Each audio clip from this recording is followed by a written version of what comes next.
Bom dia, boa tarde, boa noite para você que é milionário ou que é futuro milionário. Hoje eu trago aqui, nesse episódio maravilhoso do nosso Papo Franco Podcast, um convidado de milhões. Sim, o nosso convidado de hoje é um dos melhores cirurgiões plásticos do Brasil, tá? Super reconhecido, renomadíssimo. Foi, inclusive, muito difícil de conseguir a agenda, em detrimento de todas as responsabilidades, mas conseguimos. Porque aqui é assim, gente, nós compartilhamos e multiplicamos. E nós trazemos pessoas que condizem com esse lema. E hoje, o nosso convidado, Dr. Vinícius Freitas. Seja bem-vindo, Dr. Vinícius. Muito obrigada por ter aceito o nosso convite. Eu que agradeço, é um prazer estar aqui, podendo falar com você aqui nesse momento. Num podcast já está famoso, né? Então, é uma honra mesmo realmente estar aqui, poder bater um papo com você bem agradável aí, para que as pessoas possam se interagir, ver direitinho. Possam conhecer mais, né? Porque já é bem conhecido. Sim. Mas hoje nós vamos falar, gente, de vários assuntos, né? De vida pessoal, né? De projetos, mas nós também vamos falar da expertise do doutor. Porque para trazer a pessoa aqui, eu fuxico a vida todinha, né? Eu vejo o histórico, vejo a repercussão, vejo a autoridade, a didática, né? E vejo toda a vida pregressa da pessoa para ver se a pessoa realmente ela tem algo a agregar, né, para a sociedade, tem um objetivo social. E o senhor não, você, né? Você. Doutor e senhor andam juntos. E você, com certeza, é uma dessas pessoas que é muito honroso, né? É inenarrável a honra que eu estou sentindo, a gratidão que eu estou sentindo agora de ter você aqui comigo. Obrigado. E, pessoal de casa, pode metralhar de perguntas aí embaixo, tá? Faz bastante pergunta, não é ao vivo, mas quem sabe o doutor nos dá a graça de comparecer novamente, né? A gente manda as perguntas para ele. E outra coisa muito importante, antes da gente começar o nosso bate-papo de verdade, eu preciso que vocês se inscrevam agora no nosso canal e também, gente, acionem todas as notificações. E parabéns para você que está aqui conosco, porque você acabou de chegar num canal que é um dos maiores canais do Brasil, terceiro maior podcast de Minas Gerais. E olha, nós estamos com 3,1 milhões de visualizações no Instagram por mês, tá bom? E nós estamos com mais de 805 mil horas no YouTube. Isso não é para qualquer um. Se você está aqui, você está no lugar certo. Já se inscreve, aciona as notificações e vamos embora. Doutor, nós já o conhecemos, né? Nós da equipe, nós aqui de Uberlândia, mas eu acredito que muitas pessoas no Brasil, né, das extremidades, porque o seu trabalho é reconhecidíssimo, muitas pessoas das extremidades do Brasil não o conhecem. Quem é Dr. Vinícius Freitas? Dr. Vinícius Freitas é natural de Uberlândia. Sou filho, meu pai e meus padrinhos são realmente vindo da cirurgia plástica, são pessoas que... Meu padrinho, por exemplo, ele foi o fundador da cirurgia plástica da Universidade Federal de Uberlândia, que é bastante reconhecido. Meu pai é também um cirurgião plástico extremamente reconhecido em Uberlândia, hoje ele não está mais com a gente, mas ele foi um dos pioneiros na cirurgia plástica dentro de Uberlândia. Dr. Públio Paraíso de Freitas, muita gente realmente conhece ele. Teve uma formação aí também no Rio de Janeiro, formou aqui, fez medicina no Rio. Então, ele trouxe uma bagagem muito grande. E eu tive o grande privilégio, de poder estar operando junto com meu pai por 2 anos. Eu já tenho um ensinamento desde muito novo, desde menino, eu acompanho cirurgia plástica, eu tenho cirurgia plástica no sangue, em vendo coisas que meu pai fazia, o dia a dia, as atitudes, a satisfação dos pacientes. Então, aquilo ali já está bem enraizado em mim desde a minha infância. Não é que eu queria desde o início cirurgia plástica, que não queria medicina, mas eu tenho realmente essa história muito ligada à cirurgia plástica aí desde muito novo.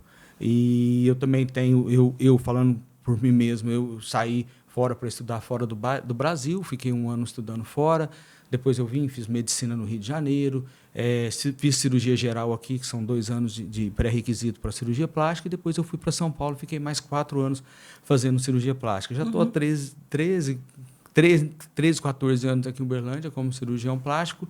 E é que eu falei, eu tive o grande privilégio de poder operar 2 anos com meu pai, que acho que foi realmente um diferencial aí, que um presente de Deus me deu para poder exercer a mesma especialidade durante 2 anos com ele. Uau, que história. Já começa bem... Já começa... Bem instigante, né? E, doutor, você acha que ter a cirurgia plástica na família é um peso, uma responsabilidade? Qual que é o seu posicionamento a respeito? Eu acho Como que são você os se dois. sente? São os dois. Na verdade, é um grande prazer por já conhecer muito do que é a cirurgia plástica. Eu acho que a gente está um passo muito grande à frente de quem está começando, nunca teve uma experiência, porque não envolve só a cirurgia em si, envolve uma humanidade com o paciente. Então, isso aí eu já acompanhava muito. Então, eu acho que isso aí é realmente um privilégio. Mas existe um peso onde você pega uma descendência aí de pessoas que eram extremamente famosos no meio da cirurgia plástica, e você precisa mais ou menos seguir a mesma linha ou ser melhor, né? Eu falo sempre que a gente não pode ficar estagnado, tem que crescer em relação a isso. E é o que eu tento fazer, tento ser muito... procurar sempre tecnologias, novas práticas, novas técnicas, sempre visando o bem do meu paciente. Então, existe sim essa responsabilidade. Então, se você me perguntando, eu acho que são os dois. É um privilégio, mas também é uma responsabilidade de carregar nomes tão fortes da cirurgia plástica, não só a nível de Uberlândia, né, a nível de Minas, mas são pessoas que têm realmente um renome a nível nacional aí. E eu fico feliz de conversar com um profissional que vem trazendo o legado da família, né? Porque, geralmente, o que a gente mais ouve dos filhos que seguem a mesma profissão do pai é que é um peso. E com a leveza que você se expressa, mostra o quanto você gosta. Isso é muito importante. Você ama seu trabalho. Se puder colocar entre o peso e a satisfação, eu coloco como satisfação. Muito mais do que o peso, com muito certeza. Bom. E se você pudesse resumir em uma palavra os ensinamentos que o seu pai, seu padrinho, deixou para você, qual seria? Eu acho que respeito. Uma palavra que parece que talvez não se encaixa muito, mas hoje, com as informações que nós temos, qualquer um hoje tem voz ativa. Então, eu vejo muita promessa para um paciente, eu vejo muito promessa de resultado. E então, aquele paciente gera uma expectativa muito grande, mas ele tem que entender que existem limitações, existem riscos.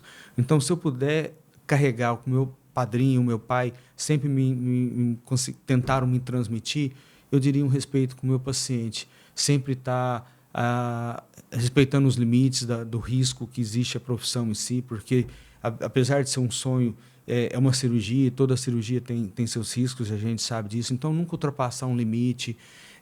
Eu acho que tem que respeitar o paciente, a vida do paciente, o sonho do paciente, colocando sempre limites, sabe? Eu acho que cirurgia plástica não é tão banalizada, igual hoje muitas vezes se apresenta aí nas redes sociais. É verdade, muito banalizado, aparentemente tudo muito fácil, rápido, simples. E Exatamente. não é. Cada caso é um caso. Pode ser que alguns sejam rápidos e simples, mas a maioria pode não ser. Mas você tem que demonstrar para o paciente que existem as limitações, existem os cuidados, existem os riscos, né? Hoje eu vejo, infelizmente, colegas prometendo resultados sem mesmo ver o paciente. Vem que eu vou te transformar nisso, vou te transformar naquilo.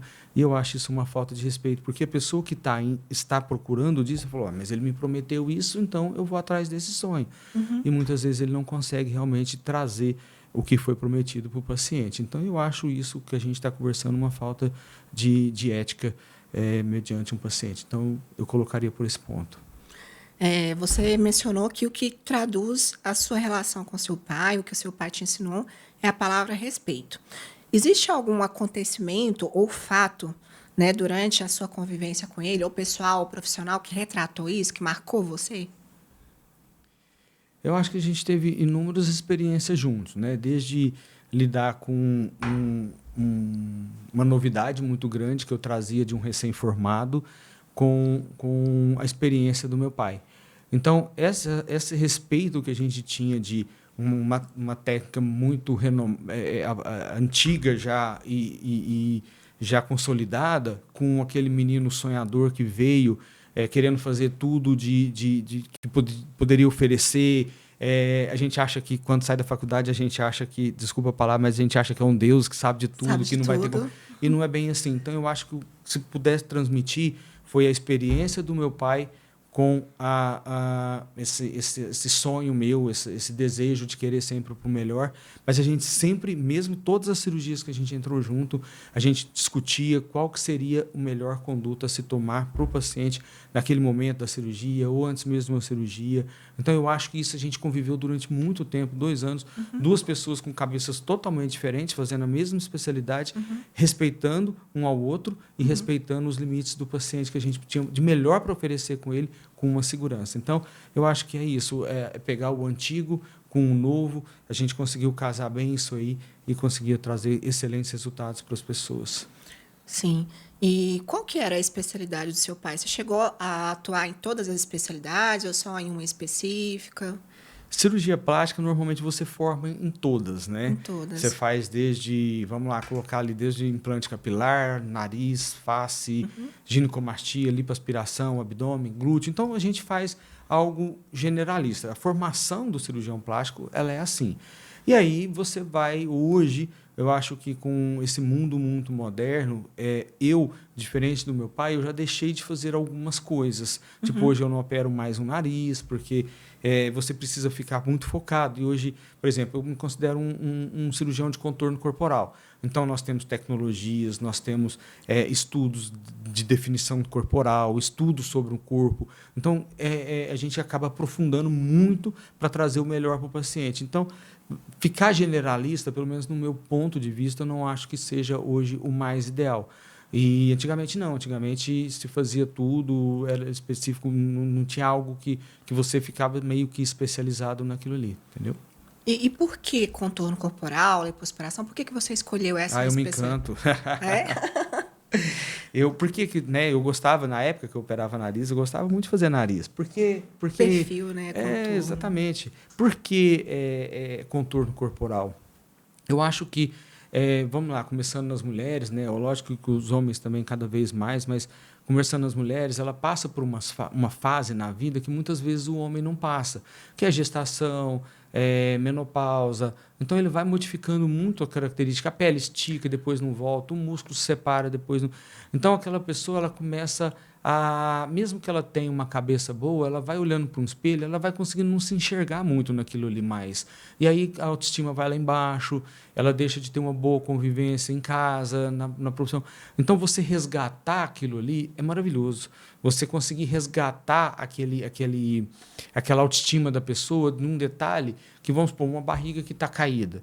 Ela vai pôr um biquíni e ela se sente totalmente desconfortável. Você conseguir resgatar aquilo ali para a pessoa, para conseguir reposicionar tudo que foi perdido ao longo do tempo, é maravilhoso. O paciente, eu falo que a gente trata a alma, a gente mexe no corpo, mas trata a alma. Isso é realmente algo muito importante. A gente vê mudanças assim, constantemente, diariamente, daquela pessoa que chega meio triste, meio depressiva. É lógico que a gente não pode embasar a cirurgia plástica só nisso aí, né? Mas a pessoa começa a conviver melhor em casa, começa a ter mais atitudes no trabalho. Então, realmente, a gente vê uma mudança muito importante. Eu acho que isso aí foi o que me colocou no ponto de definição qual linha eu vou dar preferência para seguir, para me dedicar mais, para estudar mais, para ver tecnologias, técnicas que existem em relação a isso. É muita coisa. Hoje nós temos muita coisa. Hoje nós temos uma mudança muito importante. Desde o estudo da anatomia, eu falo muito... já viu aquela... Eu falo que antigamente você ia na praia, você olhava, todo mundo ao redor falava que ela já fez abdômen, que ela fez lipo, que ela fez... Por quê? Era uma coisa muito marcada. Hoje não.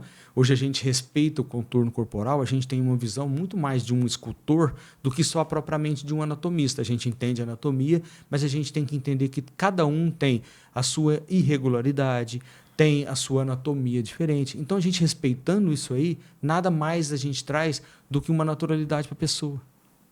Porque a gente vai respeitar a curva individual. Então, a gente realmente consegue resgatar algo que realça a beleza da pessoa hoje em dia. E isso me encanta. Naturalidade é algo...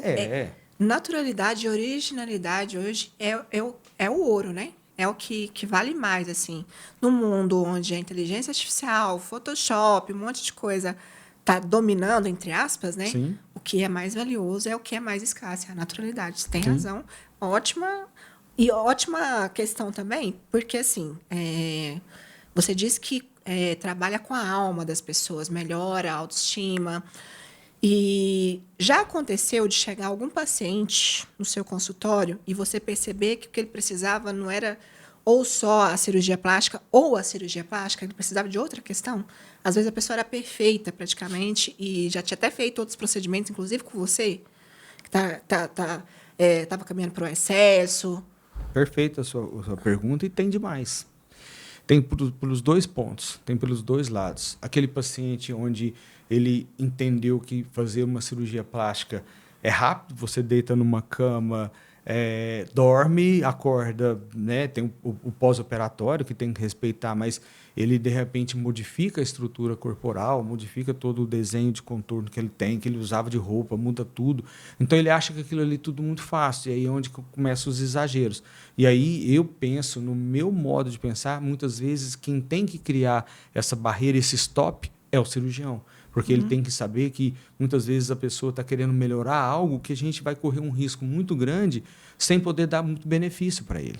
Então, esse ponto, sim, você tem razão, é aquele paciente que começa a ter uma distorção da própria imagem, começa a sempre querer em busca de algo a mais, e a gente vê isso todo dia, toda hora, né? Qual que é o seu posicionamento? Qual que é a sua reação quando isso acontece? Aí eu converso muito claramente com o paciente. Falo, olha, eu acho que eu não consigo te dar uma melhora considerável do que você quer pelos riscos que você estaria correndo. Por exemplo, vou dar um exemplo.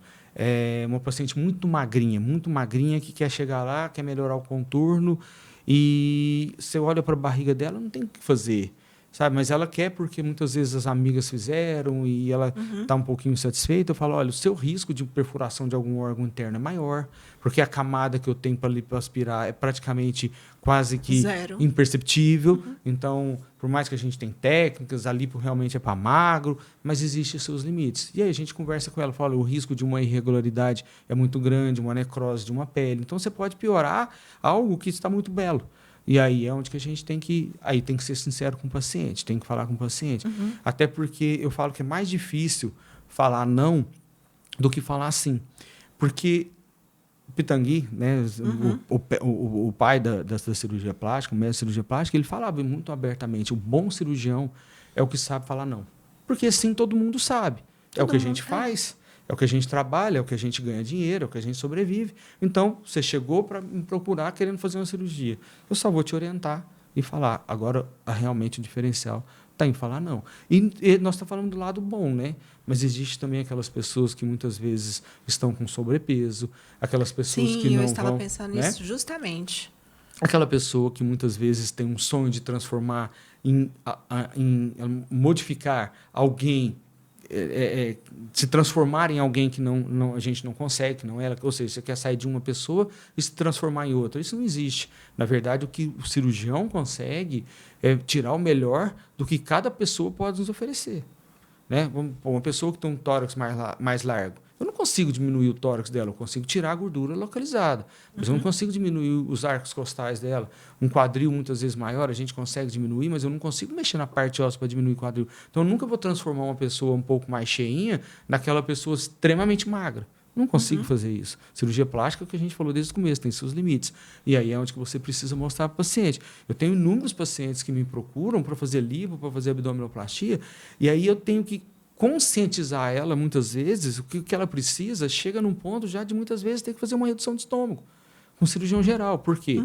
Obesidade é uma doença, ela precisa perceber que a obesidade é uma doença e que ela está num limite muito grande de risco de vida, mesmo que ela não fizer nada. Porque ela tem uma gordura tão comprometedora da saúde dela, que aí ela precisa procurar realmente uma ajuda. Porque o risco de um infarto é grande, de uma diabetes, de uma hipertensão, mas ela espelha aquele sonho dela, muitas vezes, numa cirurgia plástica, que eu vou deitar, vou tirar minha barriga, vai tirar minha gordura e vou estar resolvido. Não existe isso. Não existe. Porque ela tem uma gordura que a gente chama de visceral, né? Que é aquela gordura intraabdominal. Essa eu não consigo retirar. E aí é essa que é ruim. A que a gente vê, a que a gente pega, que incomoda a gente, essa eu consigo. Essas são aquelas gorduras que a gente chama localizada, que estão normalmente abaixo da pele, que são os culotes, que muitas vezes, mesmo quem perde peso, não consegue. Essa eu consigo resolver. Mas aquele paciente que realmente que vai ser submetido a uma cirurgia, que está em risco, o risco dele aumentado e o benefício dele não vai ser grande, a gente suspende, tenta resolver essa balança para que ela fique no benefício alto e no risco baixo, e aí sim a gente opera o paciente. Uau. E sei que é redundante, tautológico até, falar sobre aquelas pessoas, né, que querem mudar totalmente as características. Não se transformar em outras pessoas, mas se transformar em animais. Tem um rapaz que colocou 2 chifres, assim. Você já viu isso? Já vi. Já chegou a algum caso? Já para tirar. Para tirar? Para tirar.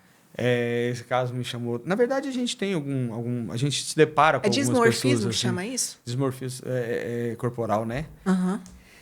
Na verdade, eu já peguei pessoas para tirar. Ele tinha uma estrela na mão. Era tipo, como eu vou falar o termo, mas eu não sei se é isso mesmo. É como se fosse um plástico por dentro da pele que colocaram. Ele tinha mudado de vida, inclusive ele tinha um alargador de lobo de orelha. Queria tirar, a gente reduziu o lobo dele, e aí ele queria tirar também isso aqui, que era uma estrela mesmo na mão dele. A gente foi, anestesiou, falei, olha, eu nunca fiz isso, mas eu vou. Mas assim, pelo que eu entendo aqui, faço coisas muito mais profundas, deu certo. A gente tirou, puxou direitinho, mas colocar, procurar, eu acho que não. Aí eu acho que as pessoas já têm. Pessoas que gostam de fazer isso, elas já sabem muito o ponto onde quem faz esses negócios. Mas assim, hoje, né, no mundo que tudo se pode, né? Realmente a gente, inclusive isso aí que você está falando, tem um cara que me chama muita atenção na rede social. Ele tem o branco do olho tatuado, preto, e se não me engano ele cortou 2 ou 3 dedos para parecer como só uma garra. Então, assim, são pessoas que, não sei, não tem como a gente... Imagina o profissional que pega para fazer, né? Uma situação dessa, gente. E é algo assim irreversível você cortar 2 dedos. Não, acho que ele ficou só com 2, acho que ele cortou 3 dedos e ficou com uma garra. Meu Deus do céu. Não, teve um que cortou a orelha, ficou só o buraco, cortou o nariz, ficou só... meu Deus, que horror. Esse enfim, não aparece para mim não, ainda bem. Misericórdia, tomara que nunca apareça, que acabe, né? Que o pessoal... Imagina se arrepender. São certas coisas os que filhos, não tem será volta, que os filhos não vai ter medo da pessoa? Acostuma, né? Acostuma, acho que acostuma. Então, você é famoso pelas técnicas, pelas inovações tecnológicas, assim, obviamente pela forma como você lida com os pacientes, que é algo que você já se expressou aqui, mas eu gostaria de saber de você, qual das inovações, qual das técnicas você acha que foi mais inovadora e tipo mais impactante na cirurgia plástica? Falando de contorno corporal, eu acho que uma das coisas mais importantes que a gente teve com o avanço da tecnologia são as tecnologias hoje de retração de pele. Porque a gente hoje consegue evitar cortes e cicatrizes extensas com tecnologias de retração, né? Que a gente tem hoje várias aí, o Renuvion, o Morpheus, a gente tem então o ergoplasma. Então são várias tecnologias hoje que nós temos, realmente de um paciente que muitas vezes ele estava condenado por uma leve flacidez a ter um corte muito extenso. A gente consegue melhorar braço, melhorar as costas, bumbum. Então, a gente consegue papada, a gente consegue realmente utilizar essa tecnologia de retração de pele, associada principalmente com a lipoaspiração, que trouxe muito benefício. Realmente, você consegue... Porque qual é o grande receio do cirurgião plástico em fazer a lipo, né? Porque tem pessoas que vão retrair mais, tem pessoas que vão retrair menos. A gente não consegue precificar sempre quem vai ter uma boa retração de pele. É igual a gente não consegue ter certeza quem vai ter uma cicatrização boa ou uma cicatrização ruim. Funciona mais ou menos no mesmo princípio. Então, com essas tecnologias, existem estudos que, em comparação, normalmente, quem faz só uma lipo e quem faz uma lipo com essas tecnologias, chega a ter 80% a mais de retração de pele comparado a quem só faz uma lipo. Então, é bem considerável isso aí. Eu acho que se eu puder colocar isso aí hoje, também em mamas, Hoje a gente tem tecnologia, técnicas, né? Mas não é mais tecnologia, é mais técnicas, né? Relacionado aí a cicatrizes que a gente chama de short scar, que são cicatrizes reduzidas. A gente hoje preserva mais a areola com menor possibilidade de perder a areola, quem vai tirar a flacidez de pele, que antigamente é uma coisa que poucas pessoas gostam de falar, mas que existe. Né? Então, infelizmente, toda cirurgia tem seu risco, essa é uma delas. Então, a gente tem avançado realmente tanto em técnicas quanto em tecnologias para toda a estrutura corporal, para a gente... Próteses hoje, né? Antigamente, você lembra que era a regra prótese ter trocado a cada 10 anos. Sim. Hoje, as tecnologias da prótese, a barreira de prótese, que existem, que envolvem a prótese, uma quantidade muito maior, muito mais segura. O gel, ele é coesivo, então, antigamente, a gente tinha o risco do gel espalhar. Hoje, não. Hoje é um gel que não se espalha pelo organismo, mesmo que essa prótese venha a ter um rompimento, ela não precisa aquele desespero que ela vai espalhar. Então, são coisas, realmente, tecnologias que vêm em benefício sempre em prol do paciente aí muito grande. Então, hoje você não precisa mais trocar a prótese se não tiver nenhuma complicação. Você pode colocar uma prótese e vai mantendo ela aí até ela, às vezes, der algum probleminha. Insatisfação com o tamanho, ou a nova flacidez também, né? Exatamente. Interessante. E eu ouço muito falar sobre quando eu coloquei há 8 anos, 9 anos atrás, tinha uma questão que era na frente do músculo, atrás do músculo, não sei o que colocava a prótese. Sim. Essas técnicas ainda existem, unificou? E por que essas técnicas... depende do perfil do paciente? Depende. Eu falo que erra muito quem faz só uma técnica, né? Eu acho que nós temos realmente diferentes pacientes para ter indicações diferentes. Isso é algo um tanto polêmico, né? Coloquei debaixo do músculo, coloquei debaixo da glândula. Então, isso vai depender muito quanto de glândula você já tem, quanto de flacidez você tem, quais as pretensões. Mas, fazendo bem feito, as duas técnicas trazem resultados fantásticos, excelentes. Uma com seus prejuízos, com seus benefícios, tanto debaixo do músculo quanto debaixo da glândula. As duas têm os lados bons, os lados ruins. Aí vai realmente de uma avaliação individual, onde ser colocado, tamanhos. Né? Hoje nós temos uma tendência muito maior de colocar próteses menores. E de tirar também a prótese. Hoje está muito, né? Hoje tem muito explante. Eu não vou te negar que o índice de colocação ele é ainda muito maior do que a retirada, mas hoje tem algumas pessoas que estão optando por esse estilo mais livre, no sentido de não ter um corpo estranho no organismo. Muitas vezes entra parte religiosa também, que muitas vezes a pessoa tinha e mudou de vida, né? E quer retirar. Então, a gente tem que respeitar muito cada um, sempre demonstrando que muitas vezes o paciente chega lá achando que a prótese é culpada de tudo, do cabelo caindo, de uma depressão, de uma tristeza, de uma fraqueza. E muitas vezes não tem nada disso acompanhado. Então, o paciente quer tirar, ela tem o direito de querer tirar, mas saber que existe uma limitação de uma reconstrução, muitas vezes, e nem sempre é a prótese, na grande maioria das vezes, não é a prótese que causa tudo isso. Tá? Muitas vezes está muito mais relacionado a problemas, realmente, às vezes, ali de ansiedade, psicólogos, do que realmente qualquer um problema de uma prótese corpo estranho que ela está no organismo. Existe um grande questionamento da minha parte, que é o seguinte: quando eu fiz a minha colocação de prótese, médico renomadíssimo, ótimo, não tive problema nenhum, mas ele pediu para que eu escolhesse o resultado, escolhesse o estilo de prótese que eu fosse colocar.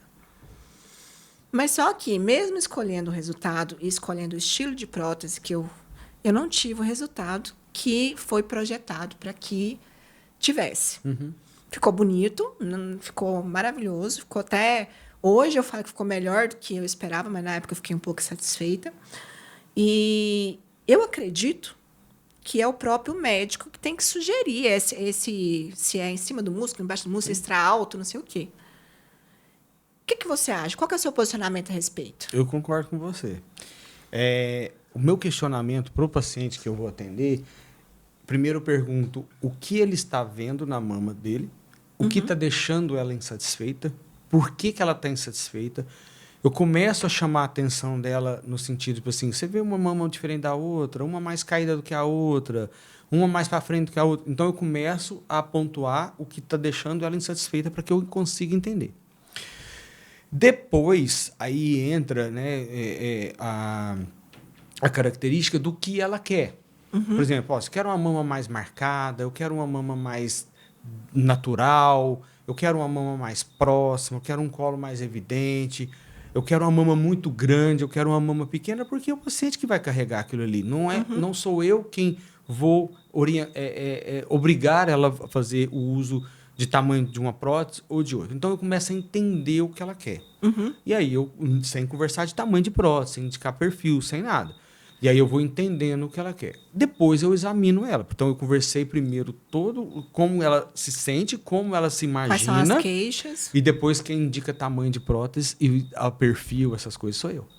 Normalmente eu levo 3 tamanhos para toda a cirurgia. E aí ali a gente vai moldando, vai vendo, vai na hora de descolar, às vezes na hora de fazer uma redução, a gente tira um tanto mais ou menos do que a gente imaginou, e aí eu vou trabalhando em cima realmente do que a prótese vai colocar. Porque é uma te respondendo, né, o seu questionamento é o seguinte, não é o seu dia a dia. Não é você que tem que definir se uma prótese tem que ser de perfil extra alto, baixo, em cima do músculo, debaixo do músculo, se é uma prótese que vai ser de qual tamanho, porque você acha que... Eu vou te dar um exemplo. Tem uma paciente, uma vez que me procurou, ela queria uma prótese de... no máximo, ela queria uma prótese de 120 ml. E ela era grande, tórax largo. E 120 ml ia ficar 2 limãozinhos. Era o que ela queria, o máximo. Ela só queria esse tamanho. Chegou no final da consulta, eu indiquei para ela 350. E ela, não quero. Eu falei, olha, então eu não vou te operar. Porque o que você me pediu é outra coisa.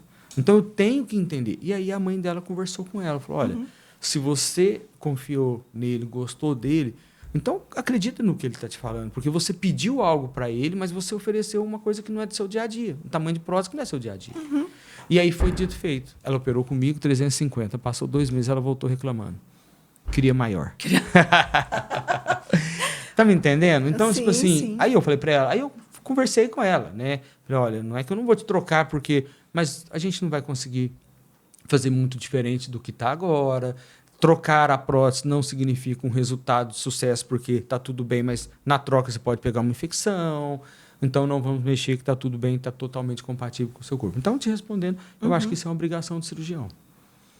Eu também. Nossa, precisamos fazer uma consulta. Gente, não vai ser aqui, porque hoje eu estou a serviço de vocês, mas vamos... sobre ética e propósito. Na sua visão, o que é que você vê assim, na atuação dos colegas, sem falar nomes, obviamente, que está deixando a desejar? Uma concorrência desleal, que eu vejo bastante concorrência desleal. A gente que é leigo, né? Igual você mesmo mencionou. Eu não estou no seu dia a dia, mas é isso que eu mais percebo. Eu não vejo com bons olhos. Infelizmente, eu falo isso. Porque eu acho que a informação é muito importante. Hoje nós temos um paciente que ele chega muito mais consciente numa consulta. Ele entende muito mais. Ele sabe que existe, sim, os benefícios, os riscos. Mas por que eu não vejo com bons olhos tudo isso? Porque existe um marketing muito grande em cima de algo que toda cirurgia tem seu risco. Infelizmente, eu poderia levar qualquer meu paciente para um risco zero para uma mesa cirúrgica. Isso nunca vai acontecer. Então, pessoas hoje operando pacientes, eu vejo colegas operando, ficando aí numa mesa cirúrgica 12, 13, 14 horas. O risco que esse paciente está correndo, se ele tivesse essa consciência, ele não faria isso. Está provado que cirurgias além de 8, 9 horas, o risco de uma trombose, de uma embolia, de uma hipotermia, não sou eu que estou dizendo isso, é só você procurar na literatura. Está aumentado de uma maneira muito considerável. Então, por que eu não vejo com bons olhos? Porque a cirurgia plástica está ficando muito banalizada. Qualquer um pode fazer, você vem aqui que eu vou te transformar. E não é por esse lado. Eu tenho que entender que eu quero deitar na mesa e transformar tudo, porque é muito mais fácil. Lembra que eu falei sobre isso? Mas não é bem por aí. Não adianta, infelizmente, você passar por uma transformação ao ponto de aumentar o risco da sua vida, porque a vida é uma só. Então, aí começa complicações, riscos maiores de infecção, risco maiores de necrose, o paciente precisa começar a tomar transfusão de sangue, o paciente precisa começar a ir para a UTI. Será que vale a pena? É a vida. A vida é uma só. Muitas vezes ela não tem volta. Então, eu não vejo muito com bons olhos essa banalização, não. E aí eu acho que foge da ética. Realmente, é o que você falou. Né, eu não gosto de me intitular... É tudo a todo custo, né? Eu não gosto Qualquer de me coisa intitular o melhor, porque eu respeito meus colegas, eu não sou o melhor de Uberlândia, eu não sou o melhor do Brasil, não sou o melhor de nada. Eu só Mas faço... para você. Para o meu paciente, eu sou o melhor. Para o seu paciente é o melhor.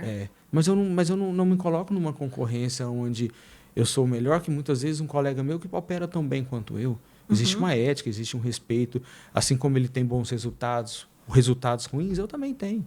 Tenho resultados que estão bons, tem pacientes meus que não estão totalmente insatisfeitos. E isso é uma realidade que eu não consigo fugir nunca, porque você está lidando com uma expectativa do paciente. Então, você tem que mostrar para ele realmente os limites, para que ele entenda que existe algo que a gente não pode fazer além, para não colocar a vida dele em risco, ou o resultado em risco. Entendi. Eu valorizo muito isso. Sim. Isso faz parte da personalidade e do caráter. Muito. No meu ponto de vista. Mas, muito embora não é o que se vê, né? E algo muito importante também, interessante a se levar em consideração, é a questão que no começo da nossa conversa você mencionou sobre a leveza de trazer esse legado da sua família. Né? E aí, com todas essas questões, inovação, ética, tudo, você tem que fazer curso, você tem que atender congresso, podcast. E qual que foi o maior desafio para você gerir essa transição, esse legado? Eu acho que isso está muito no dia a dia, sabe? Eu acho que essa transição de... Eu sou uma pessoa que, por exemplo, saiu uma técnica hoje. De repente, ela está na mídia. Todo mundo quer fazer, todo mundo começa a fazer. Eu sou muito... Eu diria que eu sou arrojado, mas eu sou também conservador. Eu quero entender melhor aquela técnica, quero entender quais são os riscos, quais são os benefícios, porque eu não vou chegar fazendo com o meu paciente porque ela está na moda e a consequência disso depois. Vou te dar um exemplo muito clássico disso aí que você está falando. Começou muito a se fazer remodelamento costal, que é quebrar as últimas 2 costelas de cada lado flutuantes. E começou todo mundo, uma indicação para todo mundo. Eu falei, o que eu preciso fazer? Meu paciente está me procurando, eu preciso de fazer um curso para entender melhor isso aqui. Fiz um dos primeiros cursos em São Paulo. Acho a técnica, sim, louvável, resultados muito bons, mas para quem tem a indicação, não para todo mundo, igual todo mundo, né? Quero, então eu faço. Não é bem por esse lado. O que a sociedade fez hoje? Estou falando na data de hoje. Não está permitido fazer o remodelamento costal. Ache ruim quem estiver escutando aqui, mas na data de hoje, se você só pode fazer em caráter experimental em universidades com intuito de ensino e de graça. Como assim? Porque precisa se entender melhor. Precisa se entender qual é o malefício que você pode ter, isso a longo prazo. Então, em uma universidade... Mas a gente já vê médicos praticando, fazendo. Sim, não, estava liberado há um tempo. Tá? Agora que saiu essa nova instituição, onde que realmente agora precisa de estudos maiores para que seja liberado. Ache ruim o médico ou não. Entendeu? Então, é isso que eu estou te falando. Eu preciso entender melhor. Hoje, também agora isso é um tema bem polêmico, mas eu eu tenho que preservar meu paciente. Ontem mesmo eu atendi uma consulta que conversei com isso do paciente, que é o PMMA, que é o Metacril. Né? É um produto que já foi condenado. Hoje eles falam que existe uma nova tecnologia, mas o meu problema não é aí é onde que você está perguntando da ética, do respeito, da mudança e tudo. Eu nunca coloquei no meu paciente. Por quê? Se você colocou uma prótese e estiver insatisfeita, deu complicação, deu contratura, deu infecção, o que a gente vai fazer? Tira essa prótese. Está resolvido o seu problema, esteticamente bonito ou não, está resolvido o seu problema.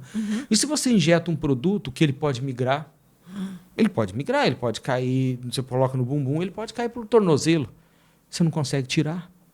Ele não tem como ser retirado. Inúmeros pacientes nos procuram que colocaram esse PMMA, que é o Metacril, no rosto, ele migrou, a pessoa agora fica com um caroço que não está na posição que ela colocou, e aí não tem jeito de tirar.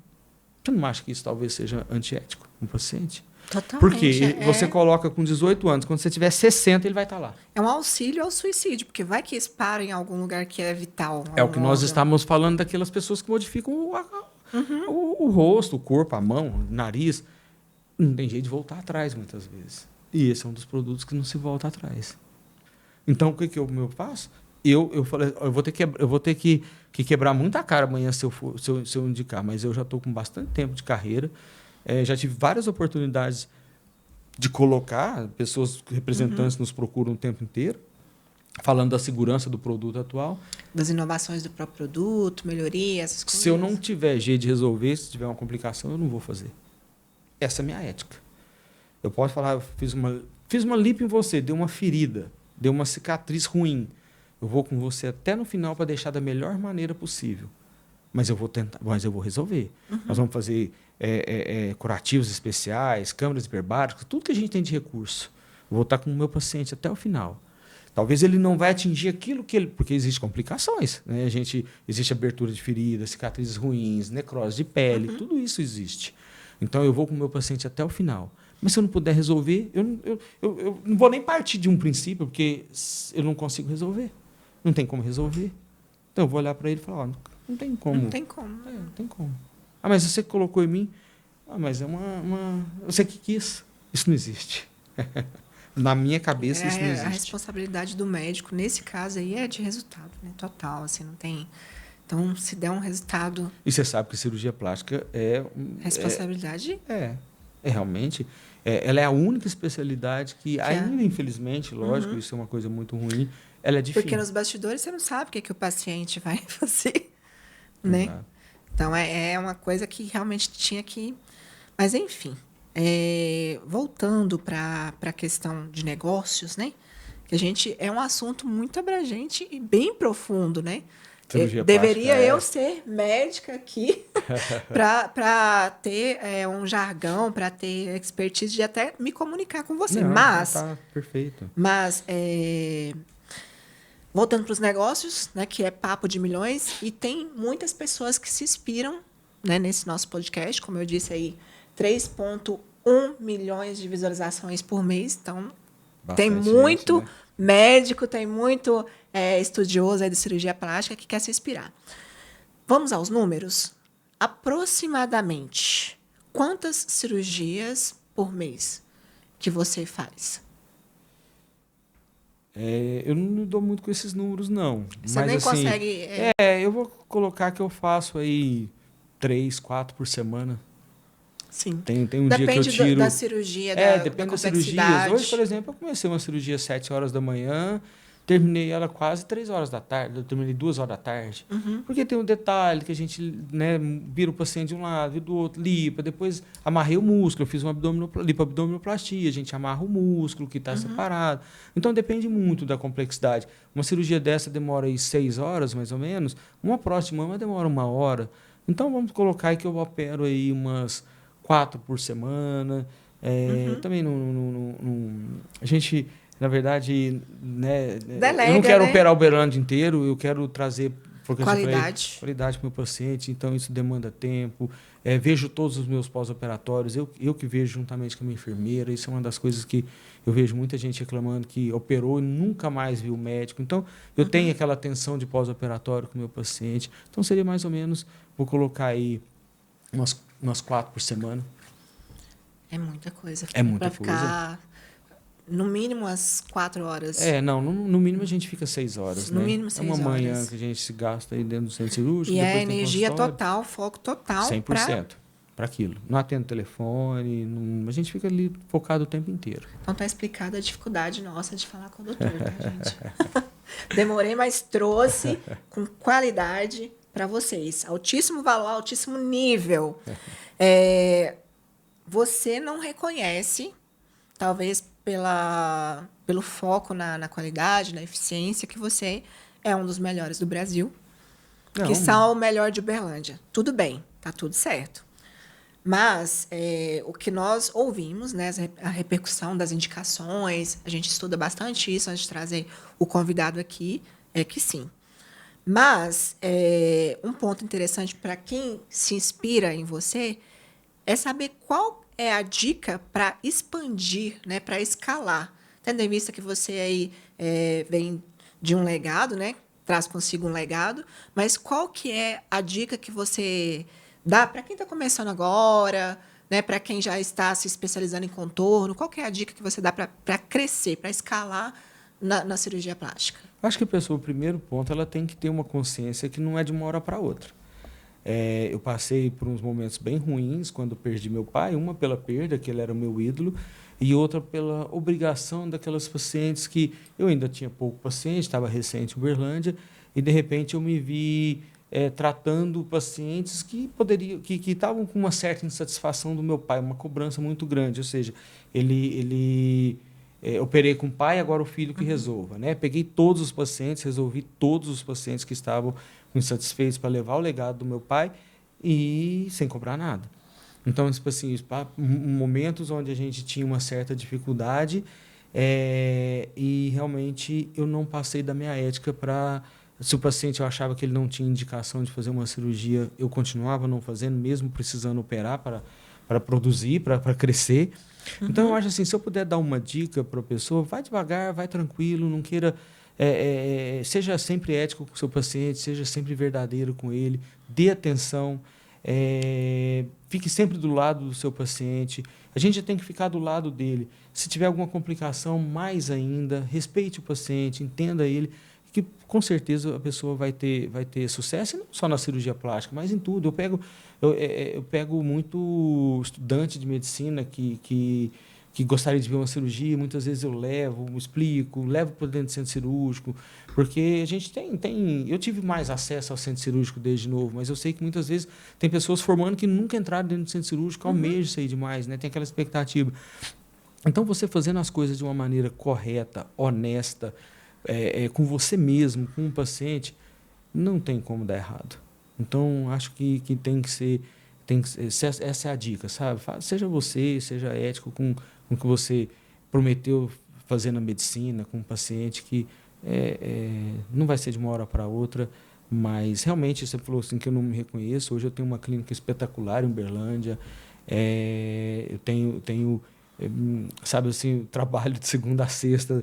Eu acho que não me vejo mais trabalhando mais do que eu trabalho, porque realmente, graças a Deus, eu tenho uma agenda que suporta aí meu tempo, que comporta meu tempo inteiro. Outra operando, tô na clínica. Então, me considero uma pessoa, hoje estou entre um dos melhores do Brasil. Reconhecido, sim, do Brasil, lógico, por que não? Isso aí, doutor. Mas não diminuindo ninguém. Não, claro. A gente está falando aqui de você, da sua expertise, do seu trabalho, do seu profissionalismo. E pelo fato de você reagir dessa forma, isso só comprova mais isso. Se me perguntar, né, se eu já cheguei aonde eu gostaria, muito sim. Hoje eu falo que sim. Hoje eu tenho os pacientes que eu quero. Eu tenho a vida que eu gosto, que eu levo. Então, me realizei. Daqui para frente é uma continuidade colhendo frutos do que eu plantei até hoje aqui. E continuo plantando. É que eu falei, toda hora estou em congresso, toda hora estou em cursos. Sou muitas vezes chamado para presidente de mesa. Então, eu me sinto muito honrado de como eu cheguei até aqui e onde eu estou. Tem algum sonho que você ainda não realizou? Ou pessoal, ou profissional? Eu não sou muito de muita gente... Sonhar? É uma pergunta que todo podcast tem que fazer, você sabe, né? Olha, eu acho que o meu sonho ele vai no dia a dia, sabe? Eu gosto muito de... quem me conhece, quem está ao meu redor, sabe que eu sou uma pessoa assim, muito séria, mas ao mesmo tempo muito brincalhona. Eu sou uma pessoa que gosta muito de me cuidar da minha vida, da minha saúde. Então, eu acho que hoje eu tô bem realizado comigo mesmo, sabe? Eu acho que questão do que vem é consequência, eu continuar trabalhando, ter saúde mesmo para continuar fazendo o que eu faço. Então, tipo assim, eu tenho um sonho que eu almejo atingir alguma coisa. Eu nunca fui muito disso. Eu sempre fui muito de levantar, agradecer a Deus por mais um dia de vida, com saúde, e realmente agradecer por tudo que eu tenho, que foi feito realmente mediante o meu esforço, minha capacidade de seguir em frente. Então, acho que é continuar o que eu estou vivendo. Então, o doutor tem objetivos e ele realiza os objetivos. Né? Isso sim. Sonho é só para quem está dormindo. O doutor está super acordado, é isso aí. Eu acordo cedo, durmo tarde, acordo cedo. É isso aí, realizando todos os dias. Eu até fiz essa pergunta porque teve um gancho, né? A gente começou a falar de realizações e também para driblar uma situação, porque eu pedi para que você desse dicas para as pessoas que se inspiram em você. Né? E logo em seguida, eu ia falar com você que nessa era dos vídeos curtos, da dopamina rápida, né? As pessoas querem atalhos. Sim. Existem hacks, segredos para ter sucesso na profissão de cirurgião? Se existe atalho? Se existe algum atalho, se você descobriu alguma coisa que ninguém te falou que pode ser útil para as pessoas. Olha, eu não vejo muito por essa linha de fugir fora da regra, não, sabe? Eu acho que o paciente tem que, o médico, né, que quer entrar nessa linha, ele tem que seguir realmente o que ele aprendeu. Eu não vejo nenhum atalho, eu não vejo nenhuma dica no sentido de trazer um benefício sem você ter que trilhar um caminho aí que não é fácil no início para todo mundo. Eu acho que tem que aprender a respeitar, passar. Eu também não sou novinho, não, já passei por muita coisa, viveria tudo de novo para chegar onde eu estou.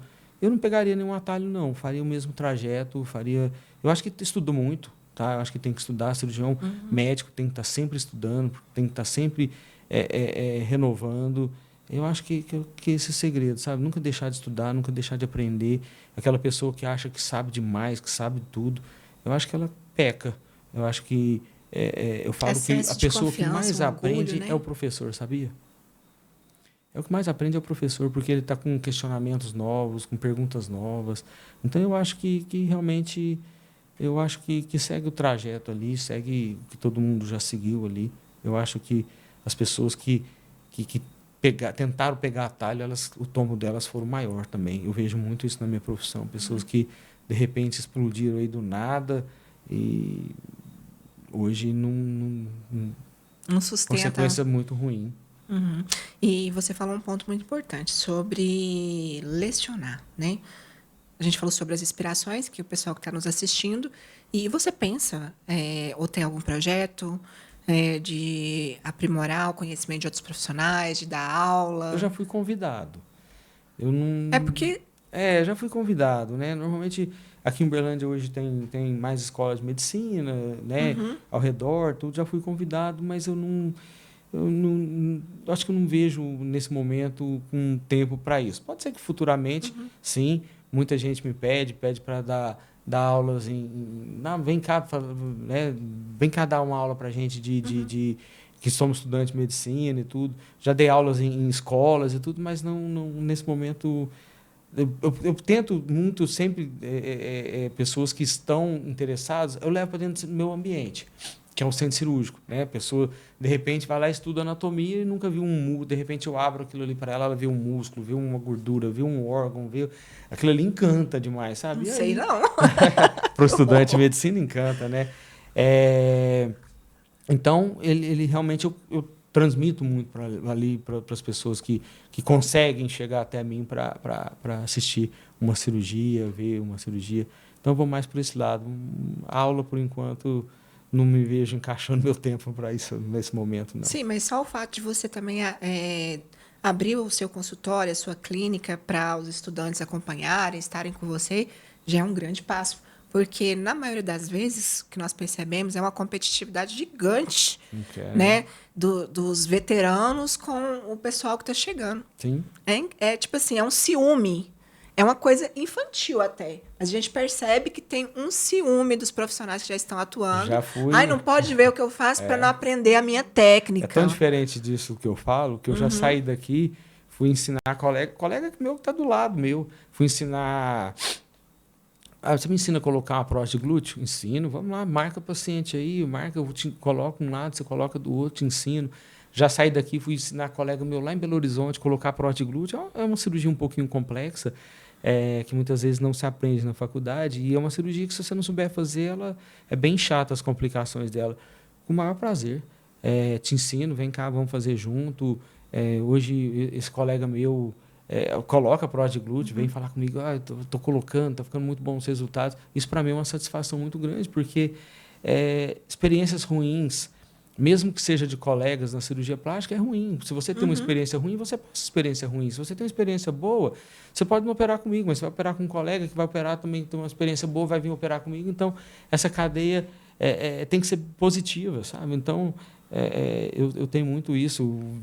Às vezes eu estou dentro de um centro cirúrgico e falo, vem cá para você ver o que eu estou fazendo diferente aqui. Colega meu, de cirurgião plástico, teoricamente um meu concorrente. Eu não tenho isso, não. Eu não tenho que esconder nada de ninguém, porque o benefício tem que ser para o paciente. Eu acho que é acima de tudo. Eu concordo com você. E se existe algum problema, principalmente na cirurgia plástica, o que eu vejo, principalmente nos meios da mídia, né, nos meios de comunicação, é que se tem um problema, se tem um caso que repercute, não é só o profissional, não importa quem fez, a gente às vezes nem lembra o nome do profissional, a gente só sabe que alguém morreu com a lipo, né? Então macula todo mundo. E aí é justamente isso que você está falando. Quando morre um paciente de lipo, vou dar um exemplo, a gente fica sem operar lipo por dias. Porque todo mundo fica com medo, fica com receio. Com medo. Exatamente. Agora, se você tem uma boa experiência, aquilo ali é passado para frente. E outra coisa muito importante, quando a gente acende a luz para o outro, é um clichêzão, mas a gente é o primeiro a se beneficiar. Sim. Né? E faz muito sentido. Falando em luz, em filosofia, agora eu quero saber do doutor quais são as suas crenças. Eu nasci num mundo cristão, né? Frequentei desde muito novo, tenho vários parentes, tias, primos que são pastores, então a gente é um mundo mais voltado para um cristianismo ali, né? Mas eu mesmo não frequento hoje igreja, não. Hoje eu tenho a minha crença em Deus, tenho as minhas rotinas de agradecimento. Eu falo que eu sou uma pessoa que peço muito pouco para Deus. Quando eu vejo assim, eu acho que só agradeço, sabe? Então, diante de tudo, eu tenho Deus, né? Toda a cirurgia que eu vou fazer, todas as atitudes que eu vou fazer, realmente eu penso por esse lado aí. Então, eu sou uma pessoa que eu posso considerar que eu sou um crente, né? Crente, creio em Deus. Respeito todas as religiões. Minha família, muitas delas são católicas, minha esposa e tudo. Respeito todos, tudo que eu falo que for para um bem, eu acho que Deus está ali, sabe? Isso é interessante. Se for olhar para alguns âmbitos, é um pouco controverso, né? Porque eu percebo que você é muito inteligente e estudioso. O tempo inteiro você está buscando inovações, muitas coisas estão na sua mão. Algumas pessoas costumam até rotular o médico como um semideus, né? Que resolve, retarda a morte. Mas eu percebo também que quanto mais acesso ao conhecimento as pessoas têm, mais elas são céticas. Sim. E assim, aquece o coração da gente que está do lado de cá, né? Dos pacientes, de quem está assistindo, ver que uma pessoa que busca conhecimento, que está o tempo inteiro se atualizando, é cristão. Acredita em Deus. Acredita em Cristo. Agora, uma pergunta. Você já teve alguma situação de consultório, ou quando você estava com seu pai, ou na época da residência, que você virou a chave e falou assim, eu já sabia da existência de Deus, mas agora eu estou vendo, ouvindo? Eu já passei por inúmeras, né? Por exemplo, junto com meu pai, Nós ainda novo em tirar férias, capotamos o carro, todo mundo Meu machucou. Então, tipo assim, eu acho que essa chave eu acho que ela está realmente no dia a dia, sabe? Eu falo que o próprio ato de levantar, uma vez eu vi um negócio muito interessante, que a pessoa começou a questionar a outra se ela ganhasse não sei quantos milhões na Mega Sena e, de repente, falou, eu te dou 20 milhões na Mega Sena. Você queria? Queria. E se eu te desse, você me daria a sua vida? Ele falou, não, aí não. Falei, então por que você não acorda todos os dias e agradece sem ter esses 20 milhões, só que você não troca esses 20 milhões pela sua vida? Entendeu? Uau. Então eu achei Pesado. assim, exatamente. Te dou 20 milhões, mas você me dá a sua vida. Então por que você não levanta todo dia e agradece? Né? Então eu acho que eu sou muito assim. Eu sou muito, eu vejo um agradecimento em tudo, sabe? Eu falo que minha menina me pergunta, pai, qual a sua cor favorita? Eu não tenho isso. Eu sou muito assim, eu não tenho muito isso. Eu falo para minha filha, eu não tenho muito isso. Eu não tenho muito esse negócio de... Ela, mas você tem que ter alguma coisa favorita. Eu falei assim, eu acho que eu sou tão... Um dia eu quero azul, um dia eu quero preto, outro dia eu quero branco, outro dia eu quero... Então eu não tenho esse negócio favorito. Um dia, agora, a partir do momento, eu vou acreditar em Deus por isso, por isso, por isso. Aí é o que você falou, eu começo a estudar demais, começo a querer provações demais, querer me questionar demais. E eu não sou assim, realmente eu acho que eu sou muito feliz comigo mesmo, sabe? Com a minha vida, com o meu estilo. Né, doutor? Você já trabalha com algo muito complexo. Muito Então, complexo. por que ser complexo também? Não faz sentido. Muito Tento bom. levar a vida bem suave. Estilo de vida incrível. Não é à toa que tem muito sucesso. Mas vamos lá. Ó, falando de família, você trabalha com a sua esposa, Sim, a minha Renata, esposa, que inclusive Renata. está aqui nos bastidores. Linda, maravilhosa. Meu braço direito. E como que é trabalhar com a esposa? Porque a maioria das pessoas, né, fala sobre os conflitos, os desafios. Como que é a convivência profissional e pessoal de vocês? Me faz essa pergunta constante, né? Sei. E minha resposta sempre é brincando. Eu falo assim, não sei. Porque eu não vejo ela. Sério? Ela fica muito nos bastidores. Quando eu estou no centro cirúrgico, eu falo, a gente vai para o hospital, né? Eu não opero em clínicas, eu só opero em ambiente hospitalar. Foi uma preferência minha, não tem nada contra quem opera, mas eu acho que o hospital é mais seguro, então eu prefiro operar no hospital. Então, quando eu estou operando, eu não a vejo. Quando eu chego, eu fico muito ali naquele momento de consulta, conversar com o paciente, de ver pós-operatório. Então, a minha dinâmica dentro do centro cirúrgico é muito grande. Dentro do consultório é muito grande. Então, eu praticamente não a vejo. Mas eu tenho uma confiança muito grande. Em saber que ela está cuidando de coisas que muitas vezes eu estaria deixando de dar atenção para o meu paciente para resolver. Então, eu confio demais na minha esposa, né, na Renata. Então, ela mexe muito com a parte financeira, ela mexe muito com o sistema de organização da clínica. Então, assim, eu vou te falar que se tiver um exemplo para ser seguido, realmente somos nós dois. Ela não interfere na minha área, eu não interfiro na dela, a gente só, muitas vezes,